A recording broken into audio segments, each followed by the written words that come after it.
YSR Congress party సంబంధించినటువంటి salmon అనే కార్యకర్త దళిత నాయకుడిని హత్య చేసినటువంటి ఉదంతంలో రాజకీయమైన కుటుంబం కాదు, అది వ్యక్తిగతమని ప్రభుత్వం చెప్పుకొస్తున్నటువంటి సందర్భంలో వాళ్ళ ఆవిడ ఇప్పుడు హైకోర్టును అప్రోచ్ అయింది. కుమారి హైకోర్టులో పిటిషన్ దాఖలు చేసి జనవరి 11 నుంచి 13 దాకా మాచవరం పోలీస్ స్టేషన్ సీసీ కెమెరాల ఫుటేజ్ని భద్రపరిచేలా ఆదేశాలు ఇవ్వాలని హైకోర్టు అభ్యర్థించింది. సాల్మన్ హత్య కేసులో పోలీసులు పక్షపాతంతో అన్యాయంగా ఏకపక్షంగా వ్యవహరిస్తున్నారని కుమారి తన పిటిషన్లో ఆవేదన వెలువచ్చింది. మొత్తం వ్యవహారం మీద దర్యాప్తును సిబిఐ లేదా స్వతంత్ర సంస్థకు అప్పగిస్తూ ఆదేశాలు జారీ చేయాలని కోరింది. నిందితుల మీద కేసు పెట్టాల్సిన పోలీసులు హత్యకు గురైన తన భర్త సాల్మన్ మీద కేసు నమోదు చేశారని వివరించారు. కుమ్మక్కు విధి నిర్వహణలో నిర్లక్ష్యం, అధికార దుర్వినియోగం పాల్పడిన పోలీసులపై కూడా దర్యాప్తును ఆదేశించాలని కోరారు.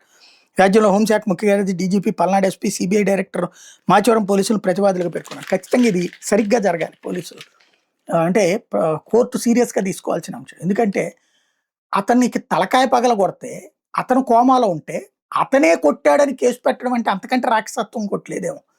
పోలీసులు ఇంకా శాంతం, వ్యవస్థ చచ్చిపోయిందేమో. ఆ వ్యవహారానికి సంబంధించి ఏం జరుగుద్దో చూడాలి.